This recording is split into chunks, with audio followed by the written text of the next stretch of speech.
Hello students, this video lecture is on Programming in C practical part for Diploma second semester CSE students by Ms. Neelam Sharma, Assistant Professor CSE Department from Bharati College of Engineering and Technology, दुर्ग। इसके previous video lecture में हमने देखा था कि simple interest के programme को कैसे run करते हैं। एक बार और मैं आपको सिंपल इंटरेस्ट का प्रोग्राम दिखा देती हूँ रन कराकर, उसके बाद हम अपना नया प्रोग्राम शुरू करेंगे। मैंने आपको बताया था कि ओपन में जाके जब हम कोई प्रोग्राम को सेव कर रहे थे तो उसको ऐसे क्लिक करके आप ओपन कर सकते हैं। तो ये देखिए यहाँ पर सिंपल इंटरेस्ट का प्रोग्राम आ गया जो इसके पिछले पार्ट में हम पढ़े थे। उसको रन करा के फिर से दिखा देती हूँ मैं आपको। यहाँ पे मैंने Alt F9 किया है तो ये सक्सेस आया है। उसके बाद हम Ctrl + F9 करेंगे तो वो डायरेक्ट स्क्रीन वाले पार्ट पर चला जाएगा। तो मैंने प्रिंसिपल अमाउंट की value 1000 the, rate of interest 5 और ईयर 2। तो ये देखिए सिंपल इंटरेस्ट कैलकुलेट होकर आ गया। आप जो भी आउटपुट स्क्रीन पर लिखते हैं वो as it is, input screen पर लिखते हैं वो as it is output screen पर प्रिंट हो जाता है। तो value of principal, rate of interest और टाइम यहाँ पर प्रिंट हो गया। इस वीडियो लेक्चर में जो हम देखने वाले हैं वो हमारा प्रोग्राम है वॉल्यूम ऑफ स्फीयर।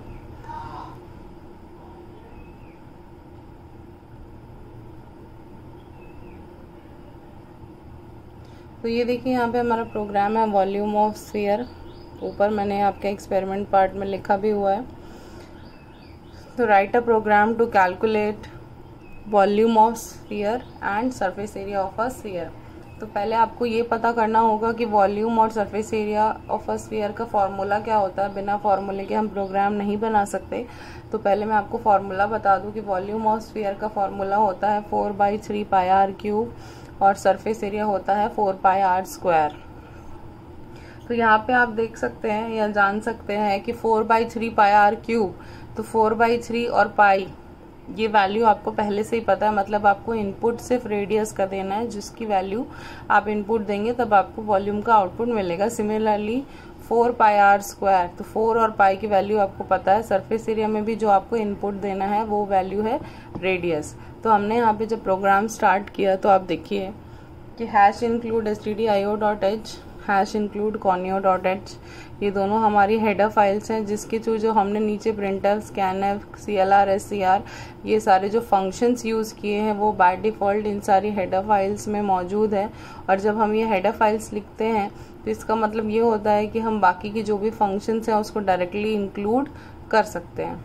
जब मैंने आपको मैथ्स और स्ट्रिंग फंक्शन पढ़ाया था दूसरे वीडियो लेक्चर्स में, जो थ्योरी के वीडियो लेक्चर्स में, उसमें बताया था कि अलग अलग फंक्शंस के लिए अलग अलग हेडर फाइल्स का यूज़ होता है। जो बेसिक दो हेडर फाइल्स हैं वो यही दोनों हैं आपकी, और बाकी जैसे कि मैथ फंक्शंस के लिए math.h और स्ट्रिंग फंक्शंस के लिए stringtype.h का हम यूज़ करते हैं।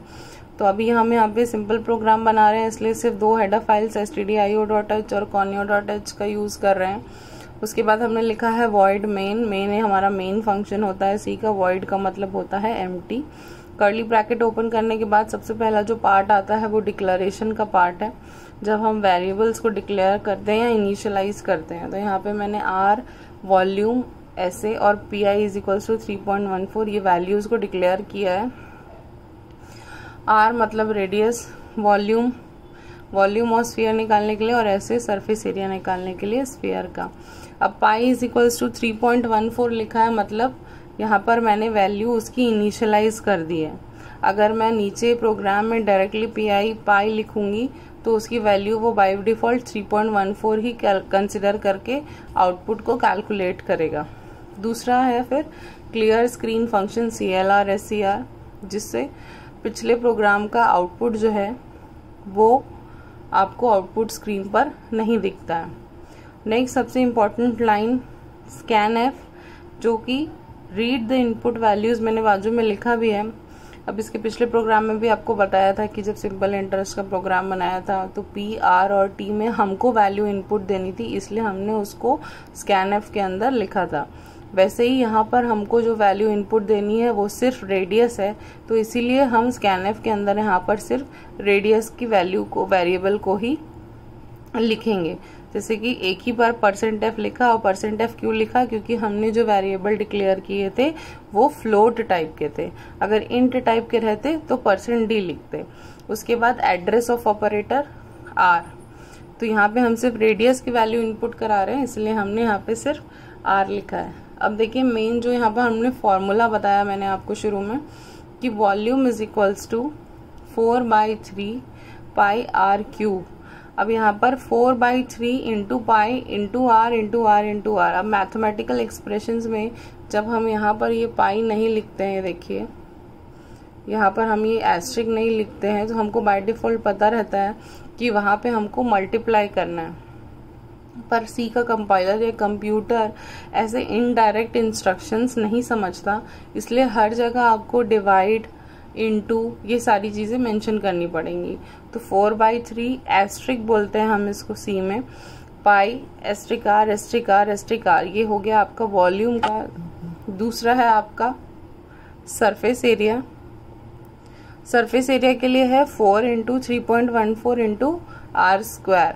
अब ये देखिए ऊपर मैंने यहाँ पर पाई लिया है, जहाँ पे ये मैंने 3.14 लिया और यहाँ पे मैंने डायरेक्ट 3.14 लिख दिया है। तो आप जैसे चाहे वैसे एग्जीक्यूट कर सकते हैं। आप चाहें तो पाई नाम का वेरिएबल बनाएं, उसकी वैल्यू ऊपर डिक्लेयर कर दें, इनिशियलाइज कर दें, या फिर डायरेक्ट आप 3.14 ले लें। इन दोनों में से कंपाइलर को किसी से प्रॉब्लम नहीं होगी। जब आउटपुट कैलकुलेट हो जाएगा तब हम लिखेंगे volume of sphere is equals to %f और surface area is equals to %f। ये %f अगर आप नहीं लिखेंगे तो आउटपुट में आपको वैल्यू शो वो नहीं करेगा। अब मैंने यहाँ पे \n का यूज किया है, ये जो है वो न्यू लाइन के लिए यूज होता है। ये देखिए मैं जब आउटपुट दिखाऊंगी तब आपको बताऊंगी कि क्या न्यू लाइन होता है। इसके बाद कॉमा वॉल्यूम और कॉमा ऐसे। तो मैंने आपको पिछले प्रोग्राम में भी बताया था कि जो भी हम डिक्लेयर करते हैं, जिसमें भी हम आउटपुट कैलकुलेट करते हैं, वही हमको यहाँ पर लिखना होता है। तो इसलिए मैंने यहाँ पे वॉल्यूम कॉमा ऐसे लिखा है और लास्ट है आपका गेट ch।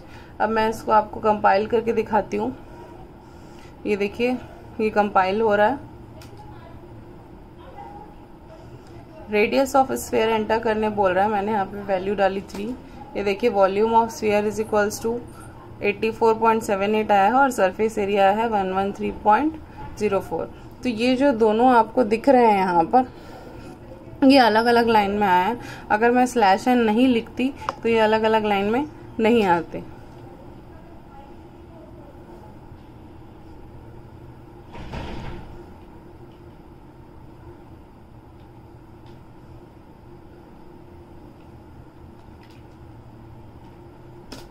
ये देखिए वॉल्यूम ऑफ स्फीयर और सरफेस एरिया जो है वो एक ही लाइन में डिस्प्ले हो रहा है। तो /n से क्या होता है कि आप न्यू लाइन में वैल्यू को प्रिंट करा सकते हो। ये देखिए, ठीक है। तो ऐसे हम प्रोग्राम को रन करते हैं। अब दूसरी चीज़, अगर मैं मेन के आगे सेमीकोलन लगा दूँ, सेमीकोलन का मतलब होता है सी में उस लाइन का टर्मिनेशन, मतलब वो लाइन वहाँ ख़त्म हो रही है। तो अगर मैं मेन के आगे सेमीकोलन लगाती हूँ और इसको कंपाइल करती हूँ Alt+F9 करके, तो देखिए यहाँ पे एरर दिखा रहा है। एरर का नाम है डिक्लेरेशन टर्मिनेटेड इनकरेक्टली, और वहाँ पर वो लाल पॉइंट आउट भी कर रहा है। ये देखिए मेन के नीचे ये जो दिख रही है लाइन, उसमें वो बता रहा है कि यहाँ पर सेमीकोलन नहीं लगना चाहिए था। इसका कारण ये है कि मेन जो है वो सारे फंक्शन से एसोसिएटेड रहता है। ये सारा जो भी हमने लिखा हुआ है कोडिंग नीचे, वो सब मेन के अंदर रहती है, इसलिए हम मेन को वहाँ पर ख़त्म नहीं कर सकते, मेन की लाइन को हम वहाँ पर टर्मिनेट नहीं कर सकते, इसलिए हम मेन के आगे सेमीकोलन नहीं लगाते हैं। दूसरा, बुक्स में आप देखेंगे मैंने यहाँ पर वॉइड लिखा है, बुक में इंट मेन लिखा रहता है।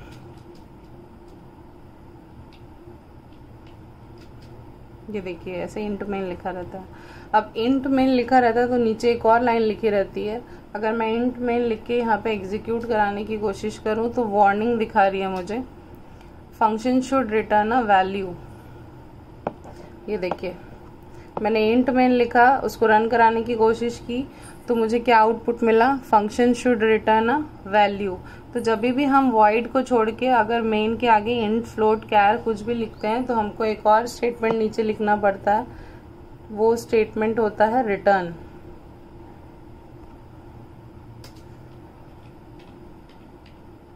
क्योंकि हमने इंट लिखा था तो मैं रिटर्न 0 लिख देती हूँ। Function should return a value, तो अनरीचेबल कोड दिखा रहा है यहाँ पे। अगर मैं गेट ch को हटा दूं तो वो सक्सेस ले लेगा, ठीक है। तो अगर आप इंट में लिखते हैं अगर आप इंट में लिखते हैं तो आपको यहाँ पर एक लाइन लिखनी पड़ती है रिटर्न, और अगर आप ये रिटर्न लाइन नहीं लिखना चाहते